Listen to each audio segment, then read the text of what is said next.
हमारे चैनल को सब्सक्राइब करें और बेल नोटिफिकेशन को ज़रूर दबाएं। ज्योतिष रतन केंद्र चैनल में हमारे आप सभी प्रिय दर्शक गणों का बहुत बहुत हार्दिक स्वागत और अभिनंदन।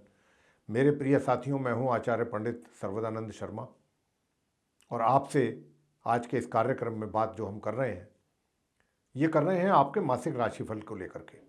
ये मासिक राशिफल मार्च 2022 का है और आपको ये भी बताना चाहेंगे यहाँ पर कि ये राशिफल जो है चंद्र राशि पर आधारित नहीं है, पूर्ण रूप से लगन राशि पर आधारित है।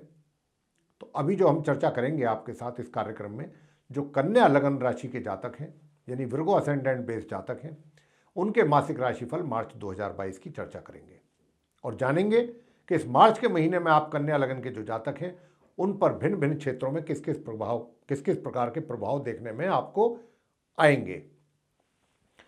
लेकिन इससे पहले कि हम आपको ये सब बातें बताएं, उपाय भी बताएंगे, अंत में बहुत सूक्ष्म उपाय देंगे छोटे छोटे।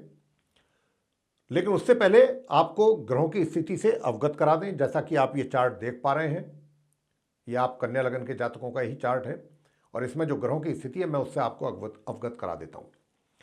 तो सबसे पहले मैं आपको बता दूं कि राहु बैठे हुए हैं 9th हाउस में अपनी मित्र राशि वृषभ में और केतु बैठे हुए हैं 3rd हाउस में अपनी मित्र राशि वृश्चिक में। मंगल, बुध, शुक्र और शनि, ये 4 ग्रह 5th हाउस में बैठे हुए हैं, पंचम भाव में, मकर राशि में। लेकिन बुध जो है 6 मार्च को इस राशि से निकलेंगे, मकर राशि से, पंचम भाव से, 5th हाउस से, और अपनी सम राशि कुंभ में प्रवेश करेंगे 6ठे भाव में, 6th हाउस में। और उसके बाद 19 मार्च को ये अस्त हो जाएंगे, पूरे माह फिर ये अस्त रहेंगे।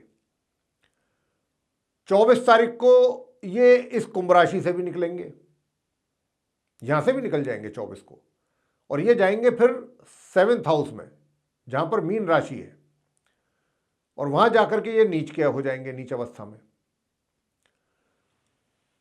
6ठे भाव में सूर्य और गुरु पहले से ही उनकी युति बनी हुई है, पहले से ही वो विराजमान है। बुध और वहां पर 6 मार्च को पहुंचेंगे, लेकिन सूर्य जो है 14 मार्च को इस राशि से निकल जाएंगे, यहां से कुंभ राशि से, अपनी शत्रु राशि से, और 7th हाउस में ये प्रवेश करेंगे, जो जहां पर इनकी अपनी मित्र राशि मीन है, मीन राशि में ये चले जाएंगे 7th हाउस में सूर्य। गुरु कुंभ में ही रहेंगे पूरे माह, लेकिन अस्त अवस्था में संचार कर रहे हैं ये। 26 मार्च को ये पूर्व में उदय हो जाएंगे। तो ये है ग्रहों की स्थिति। अब इस जो ग्रहों का ये सब बना हुआ है, जो आप चार्ट में भी देख पा रहे हैं, इसके आधार पर ही हम आपसे बात करेंगे भिन्न भिन्न क्षेत्रों के लिए कैसा रहने वाला है आपके लिए। सबसे पहले आपके प्रोफेशन, व्यवसाय, करियर, इसके विषय में बताएंगे। तो मेरे प्रिय साथियों, मैं आपको बता दूं, क्योंकि मैंने जैसा अभी ग्रहों की स्थिति से आपको अवगत कराया भी है कि बुध की स्थिति कोई ज़्यादा अच्छी नहीं रहने वाली है इस बार।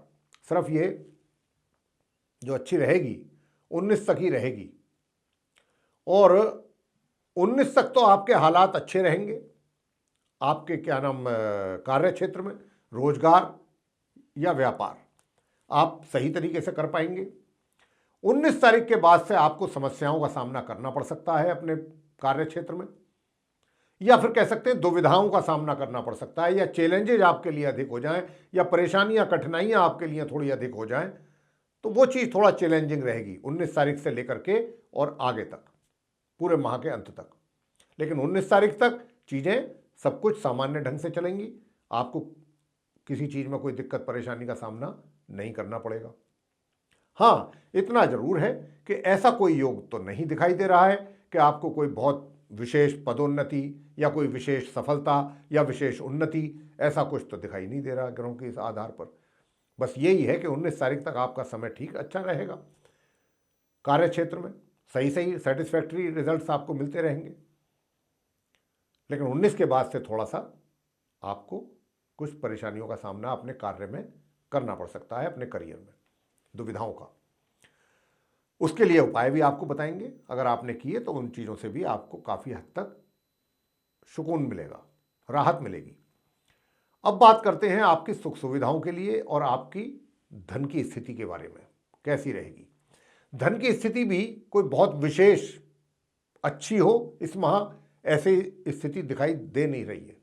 धन का आगमन भी सामान्य रूप से ही होगा, बस होता रहेगा किसी तरह से। बहुत अच्छी स्थिति तो धन की नहीं रहने वाली, बस होता रहेगा किसी तरह। और बीच बीच में थोड़ी बहुत धन के मामले में थोड़ी रुकावट आ सकती है, लेकिन फिर भी धन आता रहेगा, अपने आप के जरूरतों के मुताबिक मिलता रहेगा।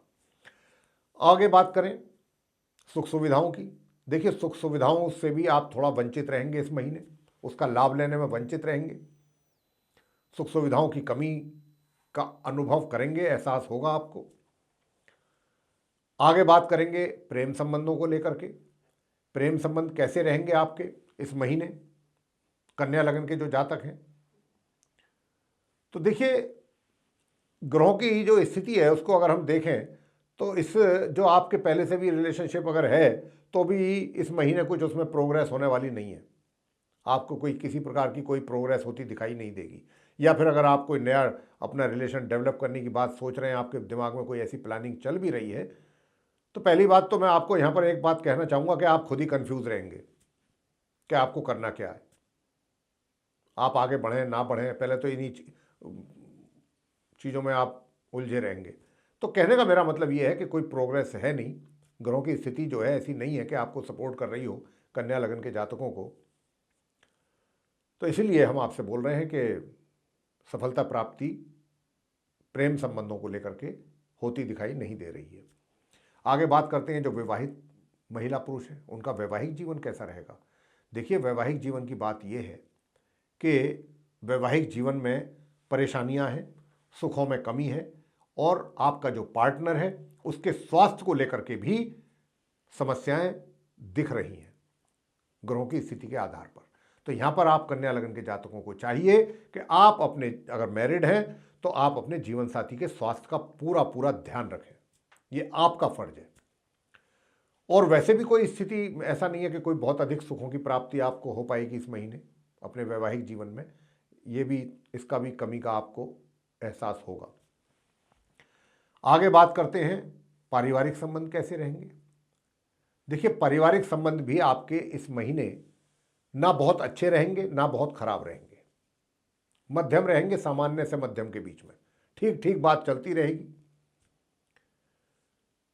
शिक्षा की बात कर लें कि शिक्षा को लेकर के आपके संबंध कैसे रहेंगे। शिक्षा को लेकर के तो देखिए ऐसा है, अगर लापरवाही करेंगे तो एकदम परिणाम नीचे जाएंगे। और थोड़ा भी अगर आपने अपना, थोड़ा भी मैंने कहा, थोड़ा भी अगर आपने अपनी पढ़ाई को लेकर के गंभीरता दिखाई तो परिणाम बहुत उम्मीद से भी ज़्यादा आएंगे, बहुत अच्छे परिणामों की प्राप्ति कर पाएंगे। थोड़ा भी अगर आप गंभीर हुए अपनी एजुकेशन को लेकर के। साथ ही ये भी मैं बताना चाहूँगा आपको कि जो लोग अपने किसी ऐसे कंपटीशन की तैयारी करना चाहते हैं, जैसे बहुत लोगों की इच्छा रहती है आर्मी में जाने की, CISF, पुलिस बल, ऐसी चीज़ों में, तो अगर वो आवेदन करते हैं, उसमें प्रयास करते हैं, तो थोड़ी बहुत परेशानियां जरूर आएंगी, लेकिन सफलता प्राप्त हो जाएगी। अगर वो कोई लिखित है परीक्षा, उसमें भी पास हो सकते हैं, उसके भी लिए भी ग्रहों का जो है अनुकूल योग बना हुआ है आपके लिए। आगे बात करते हैं संतान को लेकर के कि संतान के लेकर के मतलब कैसा रहेगा माता पिता को। तो देखिए, मैं बता दूं आपको, कभी तो बहुत अत्यधिक परिणाम बेहतर आएंगे, कभी लगेगा कि भाई बिल्कुल कुछ नहीं है। लेकिन हाँ, अगर हम पूरे महीने का निचोड़ निकालें तो अच्छे परिणामों की प्राप्ति संतान के द्वारा माता पिता को हो रही है, होगी, इस बात से आप निश्चिंत रहें। थोड़ी बहुत बीच बीच में कभी कहीं अगर हो गई कुछ परेशानी, वो अलग बात है, वो भी कोई ऐसा नहीं होगा कि भाई लंबे समय के लिए होगी। चीज़ें अगर कुछ ऐसी होंगी भी तो वो जल्दी ही उनका वो हो जाएगा समाधान। तो अच्छा रहेगा संतान सुख को लेकर के माता पिता के लिए, अगर हम पूरे महीने का एवरेज लें। स्वास्थ्य को लेकर के कैसा रहने वाला है, देखिए, स्वास्थ्य को लेकर के आपको अपना थोड़ा ध्यान रखने की आवश्यकता रहेगी। स्वास्थ्य को मैं विशेष रूप से आपको बता दूं, वायु विकार, अपच, इंडाइजेशन, गैस्ट्रिक, ये पेट से संबंधित समस्याएं कुछ ज़्यादा परेशान कर सकती हैं। तो एक तो आप अपने खान पीन पर जरा अधिक ध्यान दीजिए, खान पीन में लापरवाही बिल्कुल ना करें, दिनचर्या सही रखें। तो ये आपको ध्यान रखना पड़ेगा, अन्यथा परेशानी में आप आ सकते हैं। अगर आपका कोर्ट कचहरी से संबंधित कोई मामला है, वो आप 14 मार्च तक उसको निपटा सकते हैं, तो निपटा लीजिए, आपके फेवर में जा सकता है। अगर आप 14 मार्च के बाद उम्मीद रखते हैं तो आपकी उम्मीद रखना, मैं समझता हूं कि उसका कोई मतलब नहीं है। फिर अगर आप रखते हैं तो उसके परिणाम आपको आपके अनुरूप नहीं मिल पाएंगे। अगर आप चाहते हैं कि आपके अनुरूप परिणामों की प्राप्ति आपको हो जाए, रिजल्ट्स मिल जाए अच्छे, कोर्ट कचहरी से, लीगल एक्टिविटीज से रिलेटेड जो भी मैटर्स हैं उनको आप 14 तारीख तक कर लीजिए फाइनल, उसमें आपको सफलता मिलेगी। शत्रु परास्त होंगे और शत्रुओं पर आप हावी रहेंगे 14 मार्च तक। तो अब आपको बताएंगे रेमेडीज़ क्या करना है। ये तो आपका राशिफल था मंथली। देखिए, आपने करना क्या है, एक तो गुरु के मंत्रों का अगर आप उच्चारण कर सकते हैं संध्या के समय बैठ करके घर में, तो कर लीजिए। ओम ब्रह्म बृहस्पतये नमः 108 बार, कम से कम 1 माला, 3 माला, 5 माला, जितना भी आप कर सकते हैं। और दूसरा, गुरु बृहस्पति के दिन आप केले के वृक्ष की पूजा अवश्य करें। आपके जीवन साथी का जो स्वास्थ्य को लेकर के हमने कहा है उसमें भी सुधार होगा और सुख सुविधाओं का भी लाभ आप प्राप्त कर पाएंगे।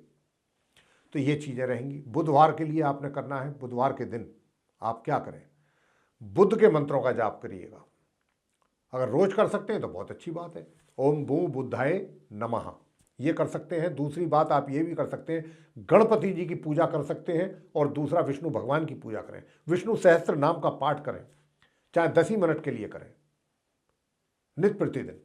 अगर आपने विष्णु सहस्त्र नाम का पाठ किया तो आपको आपके रोजगार व्यापार में भी जो चीज़ें हमने बताई हैं परेशानियां, उनसे आप ऊपर आ जाएंगे। तो ये थी उपायों के साथ आप कन्या लगन के जातकों का मासिक राशिफल मार्च 2022 का। मेरे प्रिय साथियों, आपको ये पसंद आया है, अच्छा लग रहा है तो आप इसको लाइक ज़रूर कर लें। चैनल को भी सब्सक्राइब करना ना भूलें। अधिक से अधिक मात्रा में इस वीडियो को शेयर करें ताकि दूसरे लोग भी इसको देख करके इससे लाभ ले सकें। और जो बेल आइकन आप देख रहे हैं, अगर इसको भी आप दबाएंगे तो आने वाले दिनों में एस्ट्रोलॉजी से संबंधित जो भी हमारे नए कार्यक्रमों के वीडियोस बनने हैं वो भी डायरेक्ट आप तक पहुंचेंगे, उनका भी आप लाभ प्राप्त कर पाएंगे। तो इसी के साथ बहुत बहुत धन्यवाद। जय माता दी।